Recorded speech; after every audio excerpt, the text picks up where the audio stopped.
Lalu bagaimana dengan keadaan kita sekarang ini? Berapa banyak sunnah-sunnah perintah Nabi SAW yang kita tinggalkan.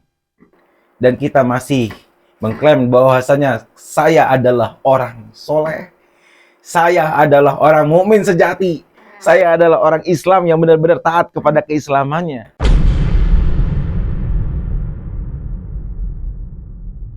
Assalamualaikum warahmatullahi wabarakatuh. Alhamdulillah, para pemirsa sekalian, kita telah banyak mendengar daripada kisah-kisah sebelumnya yang pernah diceritakan di dalam channel ini. Semoga kita selalu mendapatkan taufik hidayah wal inayah untuk mendapatkan daripada hikmah-hikmah dari kisah-kisah yang pernah kita bawakan.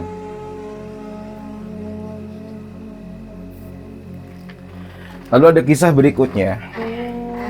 Rasa takut seorang sahabat yang bernama Hanzalah radhiyallahu an terhadap sifat munafik. Hanzalah radhiyallahu an bercerita, suatu hari kami menghadiri majelis Rasulullah SAW. Beliau memberikan nasihat kepada kami. Nasihat itu membuat hati kami menjadi lembut, sehingga kami menangis, mencucurkan air mata, seolah-olah kami melihat surga dan neraka seperti yang diceritakan oleh beliau Shallallahu Alaihi Wasallam. Maka sepulangnya dari majelis Rasulullah Shallallahu Alaihi Wasallam, saya kembali ke rumah menemui anak dan istri saya, lalu bercanda dengan anak-anak saya dan bercumbu dengan istri saya. Kemudian kami memulai membicarakan masalah keduniaan. Suasana di rumah berbeda sekali dengan suasana di majelis Rasulullah SAW. Jika tadi saya merasa takut, tetapi kini saya merasa gembira. Tiba-tiba saya berkata dalam hati, Hanzalah, engkau kini telah menjadi munafik. Nyatanya kepadamu, ketika berada di hadapan Rasulullah SAW jauh berbeda dengan keadaan sekarang ketika kamu berada di dalam rumah.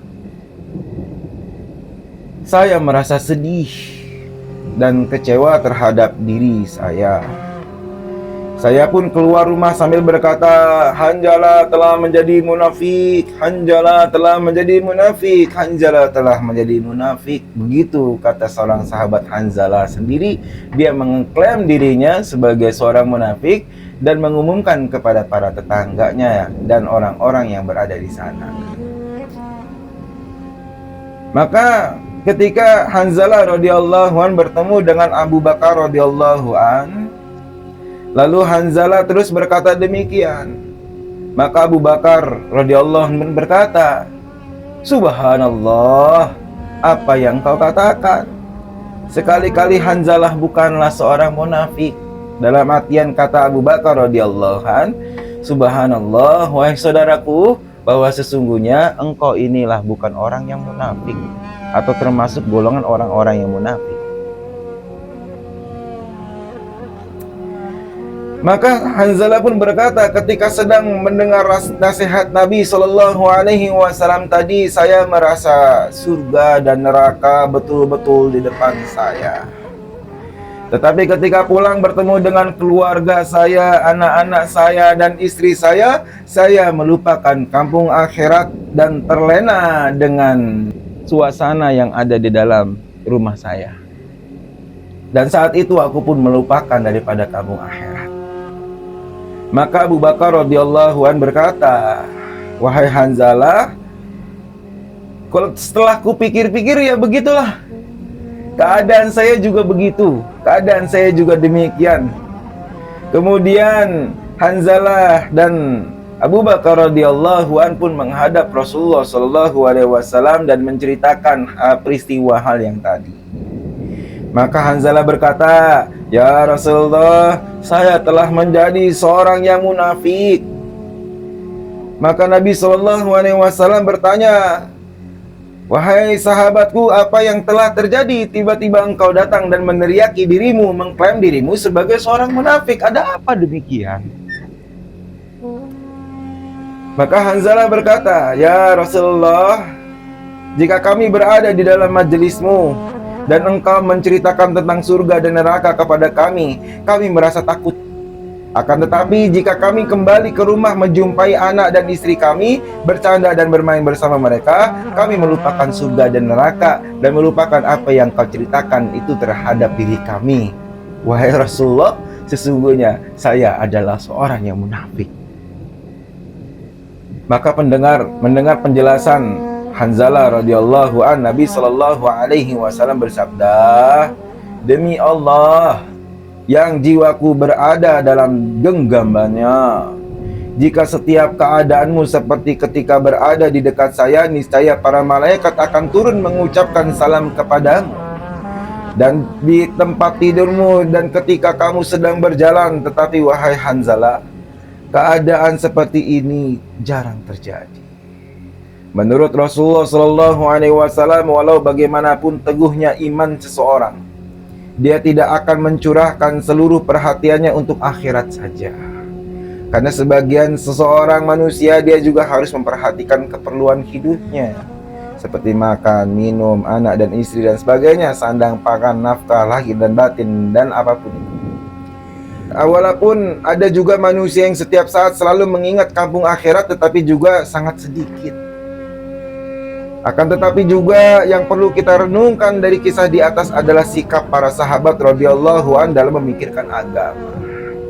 Sedikit saja bergeser daripada apa yang dinasihatkan Rasulullah SAW, mereka merasa bahwa dirinya telah menjadi seorang yang munafik.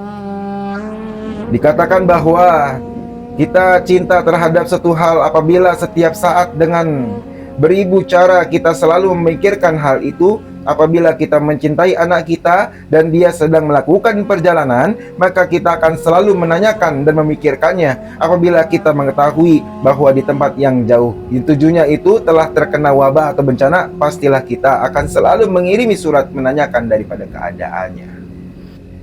Maka para pendengar sekalian, itulah bagaimana sahabat radhiyallahu an ketika mendengar Rasulullah Shallallahu Alaihi Wasallam menyampaikan nasihatnya, tidak hanya sekedar didengar, tetapi direnungi dan diresapi di dalam hati. Apabila segelincir saja menyimpang daripada nasihat Rasulullah Shallallahu Alaihi Wasallam, maka hati mereka akan menggebu-gebu dan membakar dirinya. Seakan-akan kami telah tersesat ya Rasulullah, kami telah tersesat. Maka usaha para sahabat radhiyallahu an berusaha sepegang penuh apapun apa yang diucapkan Rasulullah SAW itu yang diikuti sebagai panutan, sebagai paduan hidupnya. Lalu bagaimana dengan keadaan kita sekarang ini? Berapa banyak sunnah-sunnah perintah Nabi SAW yang kita tinggalkan, dan kita masih mengklaim bahwasanya saya adalah orang soleh, saya adalah orang mukmin sejati, saya adalah orang Islam yang benar-benar taat kepada keislamannya. Sedangkan diri kita jauh sempurna, jauh daripada mendekati daripada perilaku para sahabat radhiyallahu anhum ajma'in, dan jauh daripada kelakuan para sahabat. Begitu juga kita jauh daripada kelakuan orang-orang soleh, orang-orang yang terdahulu.